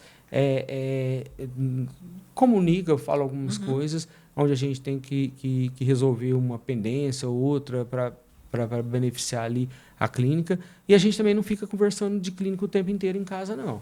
Eu não levo os problemas, lógico que uma vez ou outra sempre vai ter, mas a gente tenta não levar aquele momento de a extensão da clínica para dentro de casa. Então é muito tranquilo, a convivência com ela é muito tranquila. A minha próxima pergunta seria sobre as divergências, como é que vocês resolvem, mas você já respondeu que é do consultório fica no consultório, o que é de casa pessoal fica em casa. Vocês fazem algum tipo de terapia? Como é que vocês fazem para ter uma inteligência emocional tão boa? Porque o povo fala assim, você tem que separar a sua vida profissional da pessoal. Eu não consigo. E se a minha vida pessoal tá ruim, a minha profissional também vai. Ah, sim, lógico. E aí, se eu trabalhasse com meu marido também, eu acho que... Eu não sei. Eu nunca trabalhei, né? Mas, assim, eu acho que eu teria muita dificuldade. E olha que eu gosto muito de neurociência, psicologia. Eu estudo, inclusive, neuromarketing. E... Ai, é difícil, né? Que situação. Vocês fazem algum tipo de acompanhamento? Não, eu não. Acho que ela até faz, a minha esposa até faz, mas eu não. A minha terapia é atividade física. Ótimo. Eu resolvi, você perguntou mudança de chave, você estava perguntando da parte religiosa, mas há uns 2 anos, né, Renato, uns 2 anos, 3 anos, eu resolvi mudar. Eu estava 15 quilos mais obeso, tem um ano. Uhum. Hoje eu me alimento saudável, eu pratico atividade física de 5 a 6 vezes por semana. Minha comida é toda regrada no sentido de a quantidade que eu vou comer, o que eu vou comer. E hoje eu me sinto extremamente mais jovem do que eu era há 2 anos atrás. Então, eu foco muito em atividade física, sou ciclista, então amo sair para o meio do mato para pedalar. Às vezes eu chego a ficar pedalando aí 8 horas, 10 horas, 12 horas eu já pedalei. Então, você precisa ter muita disciplina, você precisa ter uma saúde que está em dia. Então, eu acho que eu consigo tirar esse foco ali, em vez de fazer terapia, não tem nada contra. Mas eu acho que eu nunca fiz, então não tenho costume. Mas a minha terapia realmente é atividade física. Muitas vezes eu saio de uma cirurgia de 8 horas, a coisa que eu mais quero é ir para uma academia. E todo mundo olha para mim e fala, mas você está morto. Eu falo, não, mas lá eu, pelo menos distrai minha cabeça. Então, eu faço... Às vezes o cansaço é mais mental do que físico. Mais mental do que físico. Uau, eu também concordo com você que a atividade física é terapêutica, é medicinal, é tudo, né? Faz muito sentido. E sobre os filhos? Quantos filhos vocês têm? Eu tenho uma menina. Uma menina. Antonella, meu xodó de 11 anos. É meu grude. Fala que vai fazer medicina, fala que vai fazer plástica e eu nunca forcei nada. Sério? Né? Realmente é uma menina encantadora. Mas menina puxa o saco do pai, tá? Puxa demais. Ela puxa. Eu me dou muito bem com ela. É uma menina extremamente inteligente, versátil. Ela entende essa distância muitas vezes, que às vezes eu vejo ela de manhã e de noite e só. É lógico que ela não gosta, mas entende que é a minha profissão. Então estou bem servido com ela. O meu sonho era ter uma menina, então Deus me presenteou com isso. Ela se parece mais com você ou com a Renata? É uma mistura dos dois. A minha é a cara do pai. Vou te contar, só carreguei. Quem vê eu com a minha menina fala que é minha cara. Quem vê a minha esposa com ela fala que é a cara dela. Mas realmente ela é um mesclado nós dois ali, bem forte. Que gostoso. Você gosta muito de congressos, imersões, de se atualizar. De toda essa trajetória aí de atualização, de inovação, qual desses congressos, qual foi... o marco inspirador e transformador? Depois você já está atuando como médico, como cirurgião médico. já, né? Teve um que acho que foi um gatilho de tudo. E eu comento muito isso, porque teve uma época que eu estava bem desanimado da cirurgia plástica, onde eu entregava para o paciente um certo resultado limitado, era para aquilo que ele me pagava, aquilo que eu fazia. E eu falava assim, mas não é assim, eu não estudei para isso, eu tenho que entregar algo a mais para o meu paciente. E aí eu fui fazer um curso na época de lipoaspiração de definição, né? Que é o que eles chamam de HD. Só que o curso era muito mais do que simplesmente uma técnica de simplesmente ensinar a lipoaspirar, porque a gente lipoaspirar já era, cirurgião já sabia lipoaspirar. E aí ele veio realmente com esse encantar do paciente, né? O que você pode oferecer para o paciente, das maneiras que você pode tratar ele, você estudar melhor uma anatomia corporal e entregar, foi o que a gente conversou no comecinho, né? Entender que cada um tem sua particularidade. Então, realmente, aquilo ali... E hoje, e não só para mim, ele trouxe uma mudança muito importante para a cirurgia plástica, né? Que são as lipoaspirações, para trazer o que a gente falou, uma naturalidade. Eu entregava um resultado antigamente que todo mundo olhava, via que era uma lipo, e hoje não. Então, eu acho que esse ponto aí foi algo muito importante, que eu fiz uma mudança de chave muito importante na minha clínica, na minha estrutura, nos meus funcionários, quem não queria... Funcionário muitas vezes antigo que não queria me acompanhar no pensamento, hoje já não estão mais com a gente. Hoje a minha equipe é fantástica, eu falo que eu tenho a melhor equipe que existe, que eu poderia ter, porque todo mundo pensa, foca no paciente, quer aquilo melhor para o paciente. Então foi realmente esse curso que eu fiz de lipoaspiração, de definição, com o Ricardo Ventura, que foi um dos criadores da técnica, né? Então, a partir daquilo ali, eu falei, poxa, é isso que eu quero para o meu paciente, é isso que eu quero de vida, é isso que eu quero entregar para ele. E aí, essa chave eu tive que mudar até hoje, eu levo em consideração isso. Sai uma técnica que eu vou lá, vou estudar, vou ver, aprender. Então, eu acho que foi o gatilho de tudo aí. Eu ia te fazer uma pergunta que todo podcast faz, mas eu acho que eu já sei a resposta. Qual que é o seu muso inspirador? Com certeza vai ser seu pai. Meu pai. Seu herói. Sem dúvida, com certeza. Isso aí, tanto profissional quanto de vida. Sim, tá? sim. É uma pessoa que eu me espelho em tudo. Já perdi ele tem 13 anos. Dia dos Pais eu estava chorando. Então, tipo assim... E vocês são quantos irmãos? Nós somos 3. 3? 3. Sou do meio. Mas meu pai era um exemplo de ética, de carinho, de responsabilidade, de tudo. Então, com certeza, é meu pai. E a sua mãe? Minha mãe, eu adoro ela. Tem minha mãe... Ela mora em Uberlândia. Mora em Uberlândia. A gente também adoro minha mãe, encantadora. Foi uma grande companheira para o meu pai. Mas minha inspiração realmente é meu pai. Lá no Instagram, eu percebi que você tem muita proximidade com os seus clientes, né? Sim. Lá, o que tem de provas sociais lá, e é difícil hoje em dia um médico, ainda mais nessa área, né, da cirurgia plástica, ter acesso a esse tipo de prova. A gente sabe que tem muita restrição aí do conselho e várias questões. Eu acabei confirmando isso com você aqui, porque você disse que o seu acompanhamento durante e pós-operatório é super intenso. Você vai até os últimos detalhes, Sim. até a pessoa que pede alta, né? Que fala assim, eu não preciso mais, doutor. Mas o que é que você acha que fortalece essa confiança com o seu paciente? Honestidade. Com certeza. Você mostrar para ele, primeiro, honestidade do limite que você vai poder entregar. Né? Eu tô realizando o sonho, mas eu estou vendendo uma cirurgia. Eu estou fazendo uma cirurgia, então existe limite. O paciente sai com o meu telefone, sai com o telefone da minha enfermeira, ela tem acesso a mim.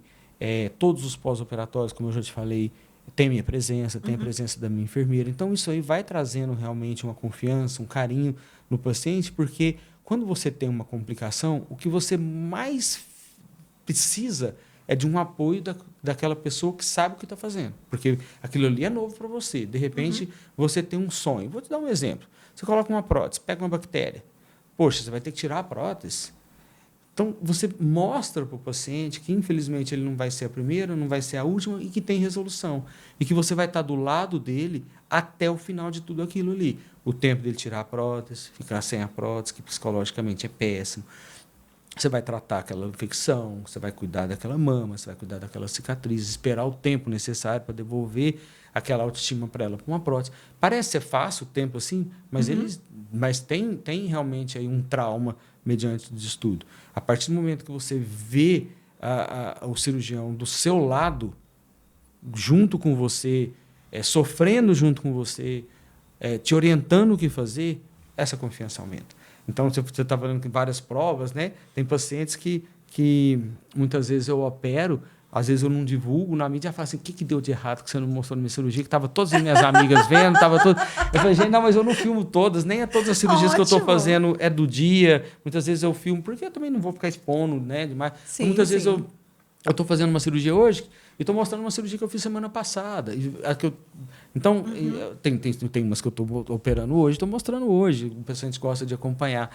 Então, realmente, existe esse carinho. Recebo presentes, recebo doce, toda hora tem gente me... Todo dia quase eu levo um presente para casa. Isso é gostoso, porque você vê uma gratidão do paciente. Então, doutor, a gente viu que as redes sociais, a gente percebe que as redes sociais tá lotada de informação. Sim. Informações boas, ruins, verídicas e não tão verídicas assim. E que no seu Instagram tem muitas provas sociais, né? Muitos clientes que até ali ficam com ciúme das outras que aparecem e elas não. Eu quero saber de você. As redes sociais, elas são um potencial marketing para você? Ou você acha que existe outro marketing melhor do que as redes sociais? Não, a rede social hoje a gente não pode negá-la, não. A paciente hoje que eu operei, ela está a 1.700 km de Uberlândia.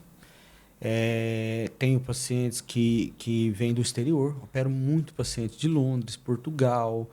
Então, eu acho, sim, que sendo utilizada de uma maneira segura, transparente,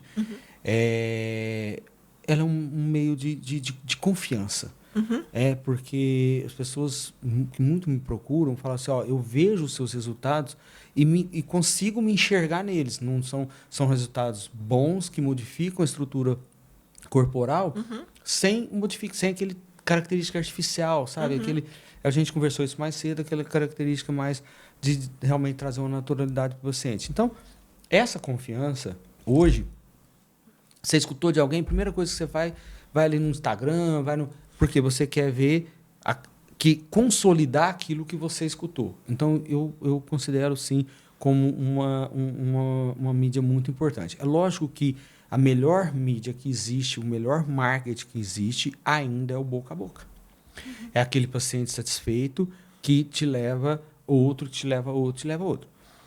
Agora, tem um lado também perigoso. Quantas complicações você já viu na rede social de alguém? Nenhuma. A gente só vê nos jornais quando acontece algo muito extremamente grave. E eu, assim, direto, uma vez ou outra, lógico que a gente tem que tomar cuidado com a imagem que vai expor, mas eu gosto muito de conversar com pacientes. Por exemplo, um paciente que quer colocar uma prótese, ele vai lá e vê eu colocando uma prótese. Passa 2 dias, ele vê eu tirando uma prótese com problema. Porque ele tem que entender que isso existe. Ele tem que entender que não são só flores. Então, eu tento trazer isso para o paciente. Falo, olha, tá vendo essa paciente aqui? Ela tem uma contratura, ela estava com dor na mama, a gente tirou, fez isso, utilizou toda a técnica necessária para fazer isso. A gente recolocou uma outra prótese, fez tudo. Então, eu mostro realmente o lado bom e o lado ruim. Eu acho que isso traz confiança, traz importância, mas é aquela velha história. Aquele paciente, aquele médico que muitas vezes só te mostra o lado bom, o lado benéfico, tudo. Tem que tomar cuidado, sabe? É o que eu falo assim, não vá achando que você não corre riscos de resultados que não te tragam tanto uma satisfação. Então, existem os dois lados. Eu acho que é muito benéfico, mas o paciente tem que saber filtrar também. Porque você só vai ver coisas boas. Isso sempre não é legal. As redes sociais já influenciaram na sua forma de lidar com o paciente, na sua forma de comunicar? Já. Ou vocês... Não, já. A gente vai moldando, né? A gente tem que se adaptar, como eu falei, em relação... Hoje eu tento trazer, por exemplo, várias caixinhas de perguntas para o meu paciente. Que eu falo que às vezes eu paro, porque 3 dias depois eu estou respondendo. Aí eu acho um pouco de falta de respeito, porque o paciente que eu demorei 3 dias para responder, ele vai achar que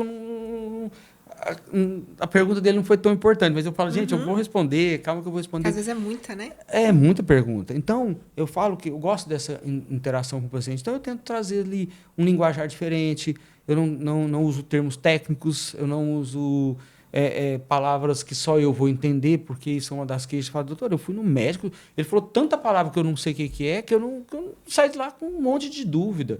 Minha consulta, para você ter uma ideia, demora mais ou menos 1 hora e meia. É muito difícil um paciente sair com qualquer tipo de questionamento, com dúvida da minha clínica. Então, isso tudo tem a ver com questionamentos que eu tive na rede social, que eu fui me adaptando. Se moldando. Me moldando. Isso é muito importante, porque quer não... É uma realidade, né? É uma realidade e ali você está lidando não com outros profissionais, né? Que você pode... E, por exemplo, na época que eu coloquei a minha prótese, eu não sabia falar nada do que o médico tinha falado para mim. Exatamente. Graças a Deus deu tudo certo, mas... O material, não sei o quê, poliuretano, sei lá, polipropileno. Não é polipropileno, é plástico. Poliuretano. É uma característica de uma prótese. Meu Deus do céu. Mas, enfim, isso é muito importante. Você tem que saber... Ele tem que deitar numa mesa cirúrgica sabendo de tudo. Eu falo isso para o meu paciente. Não vai para uma mesa cirúrgica se você tiver alguma dúvida. Eu já tive pacientes que me procuraram, passaram por uma cirurgia, falaram, doutor... Eu não sabia o que ia fazer em mim. Eu falei, mas como vocês fazem isso? Não sabia onde ia limpar, o que ia cortar, não sabia que eu ia ganhar cicatriz, eu ganhei a cicatriz. Eu falei, mas como você não sabe disso? Você tem que saber que você vai ganhar uma cicatriz ou não. Você não pode deitar numa mesa e, de repente, sair cheio de cicatriz, você não achou que não fosse ganhar cicatriz nenhuma. Você tem que entender que aquela cicatriz vai existir. Como ela vai, a qualidade vai reagir é outra coisa, mas que ela vai existir, vai.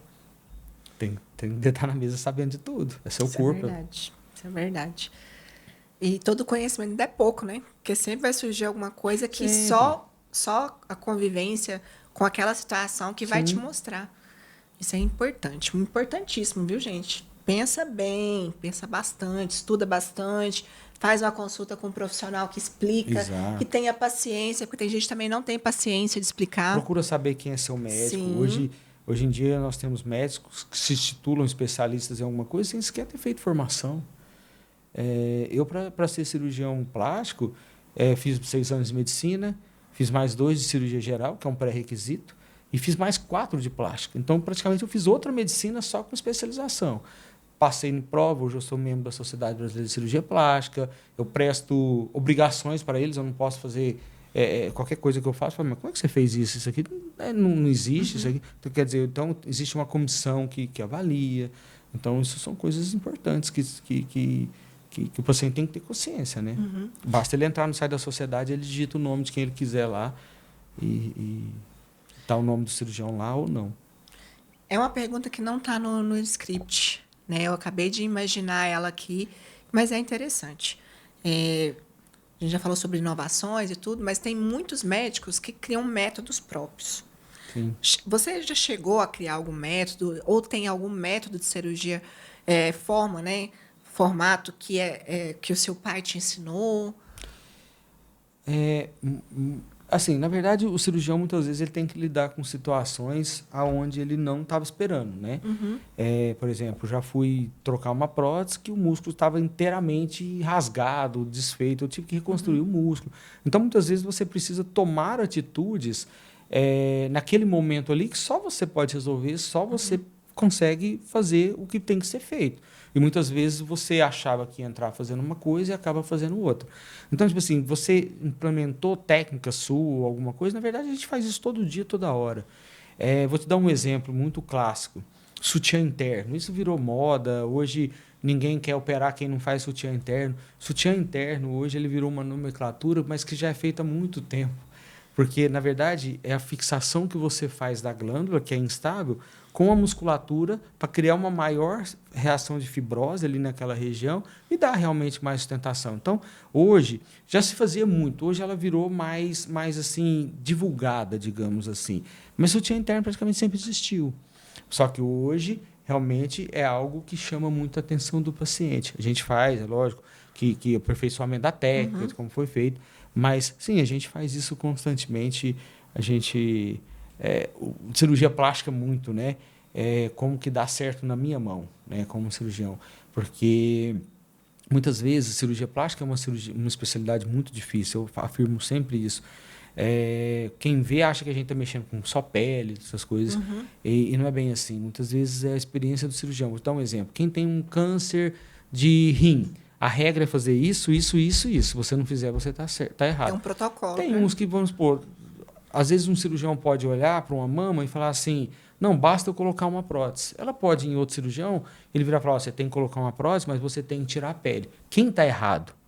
Aí agora você vai ver que o cirurgião precisa... com o resultado. O cirurgião precisa entregar o resultado. Aí é aquela velha história, olha, eu consigo te fazer essa técnica, mas existe essa limitação. Existem mamas borderlines, que pode só colocar uma prótese ou tirar a pele? Pode. Mas qual que é a diferença? Se eu só te colocar a prótese, eu não vou conseguir juntar muito a sua mama, sua areola lateralizada, eu não vou conseguir centralizar ela. Tá tudo bem para você? Melhor do que uma cicatriz maior? Tá tudo bem. Ela aceitou, existe essa possibilidade, você vai lá e coloca. Não quero centralizar minha mão. Então você vai ter que ganhar uma cicatriz maior, que normalmente muitas vezes é o L, o T, o short. Não, tudo bem, eu quero mais assim, então eu vou aceitar a cicatriz. Então é a conversa, entendeu? Então não é muitas vezes como tem que ser feito, é como a conversa do paciente ter uma consciência, saber das limitações, e aí sim ele faz. Então não é muito uma regra, por isso que eu falo que cirurgia plástica não é fácil. Não é mesmo. Não é fácil. E você lidar com a expectativa da pessoa. Sim. E às vezes ela fala uma coisa, ela está pensando outra, sentindo outra. Diferente. Exatamente. Por isso que acontece tanto arrependimento. Eu queria o próprio exemplo. Ela queria 120, você colocou 350, ela queria maior. Queria maior. Olha que discrepância. É. Mas é a diferença também dos profissionais, entender isso, já ter experiência. Porque se não tiver experiência, vai no primeiro. Conta muito. Chegamos na parte final do podcast. Acabando, gente. Poxa. Foi ótimo, passa rápido, né? Passa muito rápido. 2 horas. 2 horas já vai completar. A pergunta que eu acho, não sei se é todo podcast que faz, mas é a dúvida de todo mundo, assim, principalmente na área médica, né? De todos os pacientes, todas as pessoas leigas. Tem alguma cirurgia que te marcou, que te impactou, não pela técnica ou pelo resultado, mas pelos acontecimentos, ou, sei lá, algo emocional aconteceu? Você fala uma única, específica? A que mais impactou? Impactou uma paciente que ela era uma menina bem bonita e ela estava com uma complicação bem séria na mama, sabe? Ela já vinha tratando isso há muito tempo e, lógico, não vou citar nomes, mas o cirurgião tomava uma conduta que não era, não sabe, tipo assim, não colheu o material para saber se tinha bactéria, se não tinha e tudo. Então, assim, é uma paciente que ela estava muito limitada, não deixava ela dirigir, não deixava ela nem se alimentar direito, tinha que colocar, porque falava que ela fazia esforço. E aí me encaminharam essa pessoa. Eu conversei muito com ela, constatamos se tinha bactéria ou não tinha, a gente colheu o material, ela tinha bactéria, a gente tirou a próstata dela, depois fizemos um tratamento, mandamos ela para uma série de recursos. E uma menina bem nova, sabe? Uma menina que estava acabando com a vida, entrando em depressão. E aí, de repente, a gente conseguiu resgatar tudo isso aí. Lógico que demandou tempo, foi quase 1 ano junto com a gente. Quando a gente colocou a prótese, aquela mama ficou, sabe, perfeita, do jeito que estava, bonita. O paciente entendeu que não era culpa dela, de tudo aquilo que estava acontecendo. São experiências que impactam a gente, né? É lógico que toda cirurgia é única, mas tem umas que vai mais ali no tocar no sentimento da gente e a gente se sente realmente bem lisonjeado de poder trazer esse benefício para o paciente. Vocês acabam sendo psicólogos também, muito psicólogos. Entra muito, né? Você vê uma pessoa que a mãe tinha que colocar comida na boca dela e ela não tinha... Eu falei, não, você pode comer o que você quiser, você pode fazer o que você quiser, vai. Aqui é uma bactéria que nunca vai fechar se a gente não tratar isso. Então, sabe aquela culpa, tipo assim, a culpa é sua que você está fazendo isso? Não, peraí, vamos tratar a base do negócio e pode continuar fazendo tudo que você está fazendo aí. Vamos fortalecer sua imunidade, vamos tratar isso aí, depois a gente coloca essa prótese e aí a gente consegue realmente se sentir junto com o paciente essa vitória aí. Uau, que isso. Isso realmente é impactante. E como você mesmo Acontece disse... muito, viu? Era linda, jovem. Acontece bastante. Então. Acontece. Lamentável, né? Mas a gente só pode fazer o melhor que a gente pode com o que a gente tem, no que chega até a gente. A gente não tem responsabilidade nem consegue alcançar tudo. Né? Outra questão que me instiga bastante de tudo isso que você falou, nossa, realmente ter uma clínica, ser cirurgião... de tudo isso, qual que é o maior desafio?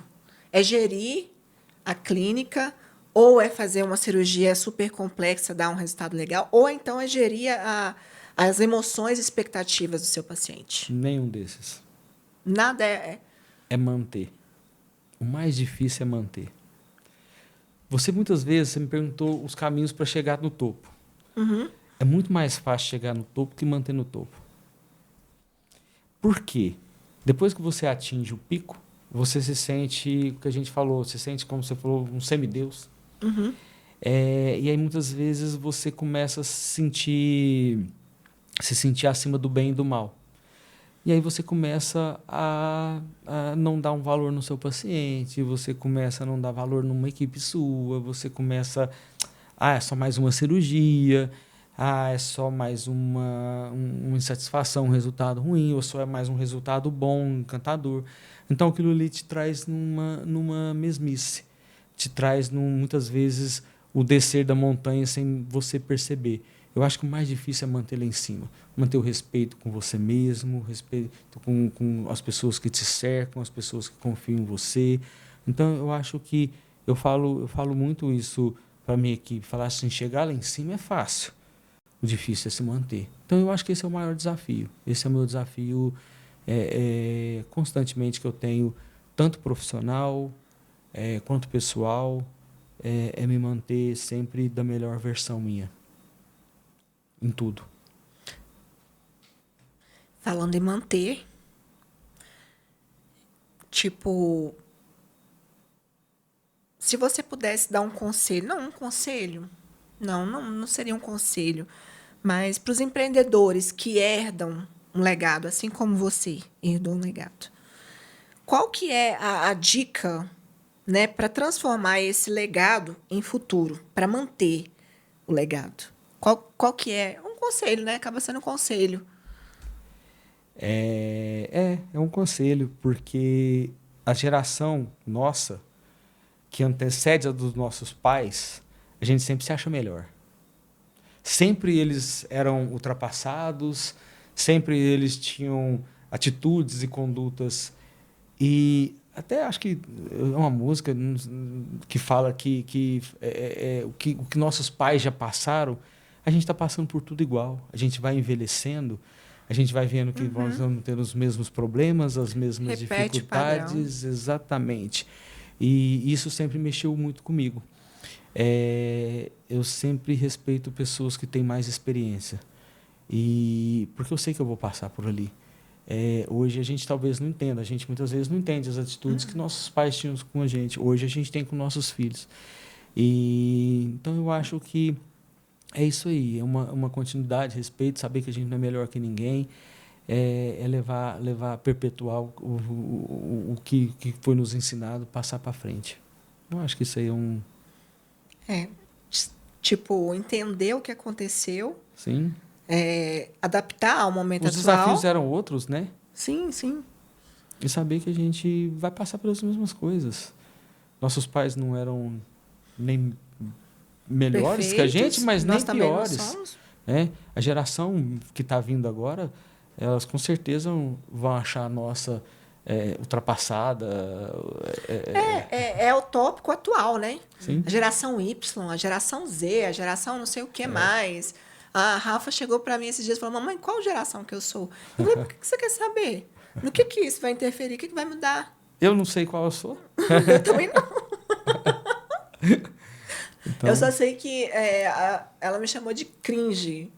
Eu fui ver o que era cringe, né? É gostar das coisas que eu gosto. Eu não vou deixar de gostar para ser outra coisa. E tá tudo bem. tá tudo bem. Né? Até ela chegar nessa maturidade também tá tudo bem. Eu tô aqui para isso. Agora nós estamos chegando nos momentos finais mesmos. E eu gostaria que você falasse sobre os seus projetos atuais e como que o pessoal pode fazer para entrar em contato com você, com a sua equipe, né, para agendar aí uma consulta, né? A gente corre, eu nem sei para qual ano, né? 2026 agora, só 2025 não tem mais, né? Não, a gente sempre consegue, às vezes, adaptar. O paciente, às vezes, né, fica gripado, doente, a gente muda muitas vezes a agenda, muitas vezes meio que em cima da hora, ou né, o contratempo o paciente também acaba acontecendo. Os meus projetos, na verdade, eu tenho tentado trazer muito para o paciente, é isso que a gente estava falando de rede social, de uma maneira bem honesta, bem clara para ele. A gente hoje tem uma equipe de marketing que nos acompanha muitas vezes aí nas cirurgias, na clínica. Então, a gente tenta, né, faço rádio, então, muitas vezes estou na televisão. Então, o nosso projeto é tentar mostrar, desmistificar um pouquinho a cirurgia plástica, porque é o que você falou, é um sonho, né? Hoje, muito para os homens também, muito homem fazendo cirurgia plástica. Então, é tentar desmistificar um pouquinho isso aí, trazer uma naturalidade, uma conversa para o paciente entender, para a pessoa entender um pouquinho da nossa rotina, do nosso dia a dia. Não tem nenhum Deus aqui, não, muito pelo contrário, sou uma pessoa muito acessível com as pessoas que me cercam, com meus pacientes. Então, tentar realmente trazer uma proximidade. Eu acho que esse é um dos projetos maiores que a gente tem na clínica, justamente para trazer mostrar que eu sou uma pessoa normal como qualquer outra, só tenho uma especialidade que muitas vezes encanta, isso é uma verdade, eu tenho consciência disso. Então, tentar mostrar um pouquinho esse dia a dia nosso aí, nossa rotina para o paciente. Então, às vezes eu mostro o meu pessoal, mostro o meu profissional, justamente para tentar trazer isso aí para as pessoas que nos seguem muitas vezes tão longe, de tantos lugares. Eu falo, às vezes a gente faz consultas online, né? Muito consulta online. Então, de repente, você está lá com um paciente lá do outro lado do mundo, fala, doutor, eu te acompanho, você fez isso, você fez aquilo, você fez aquilo. É gostoso isso, porque você vê o carinho da pessoa, a confiança que ela já tem em você, da maneira que a gente tenta passar para ela. Então, acho que esse é o projeto hoje, é manter o que a gente hoje tem, sempre tentando melhorar, sempre tentando, visando uma melhora, com certeza. Mas realmente, quem quiser me acompanhar, né, você me perguntou, é DR Vinícius Freitas, lá no Instagram, muitas pessoas perguntam, a gente responde, a gente tenta manter sempre até uma comunicação ali com o paciente da maneira mais humanizada possível. Ótimo. E se quiser agendar consulta, também lá no próprio Instagram tem um link. Consegue entrar lá. Com o WhatsApp da equipe. O WhatsApp é 996969697, né? Entra em contato com a nossa equipe, a gente tenta organizar aí da melhor maneira para o paciente, encaixando a agenda dele, a nossa, a gente tenta... Vocês sabem que eu já estou perguntando, é para mim, né? Isso é um prazer. Né? Para vocês também, mas assim, eu já estou aqui acendendo a luz, já sou a primeira beneficiada. E nós já vamos chegando à parte final, com muita dor no coração, que tá maravilhoso, doutor Vinícius. Gostoso, né? Super prestativa, a Renata aqui nos atendeu com toda a prestatividade, com todo carinho. E muito obrigada por tudo isso. Eu que agradeço de coração a oportunidade de estar aqui, poder passar um pouquinho do que a gente vive. Parabéns pela condução. Realmente é muito mais gostoso, muito mais tranquilo. Gratidão. Quando nós temos uma pessoa focada né, nas perguntas, estudou, entendeu, a gente consegue realmente transmitir de uma maneira muito mais suave para as pessoas que estão nos assistindo. Eu que agradeço o carinho de estar aqui com vocês. Gratidão. Sentimento de gratidão não dá para explicar direito, né? É bom, dói, não dá para... É gostoso, mas é gostoso. Agora, para nós finalizarmos com chave de ouro, se houvesse um outdoor em que todas as pessoas tivessem acesso, pessoas que se inspiram em você como médico, pessoas que te acompanham, né, no seu trabalho, que querem agendar a consulta com você, amigos, familiares que se inspiram em você de algum modo, né, sua filha, seus sobrinhos. E nesse outdoor você tivesse a oportunidade de colocar uma frase, um conselho de impacto para todas essas pessoas, que servisse para todos, inclusive. Qual seria essa frase? Qual seria esse conselho? Seja a sua melhor versão. Já parou para pensar que a gente não faz isso? Muitas vezes a gente não faz isso. Seja a sua melhor versão. Em tudo. Em tudo.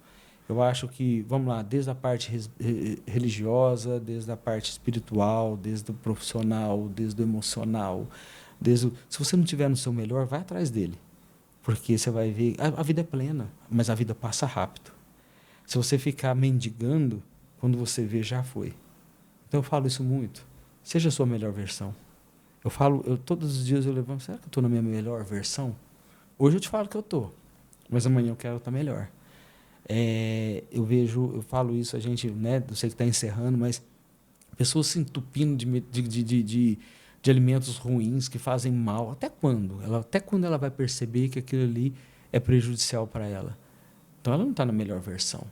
Eu já passei por isso.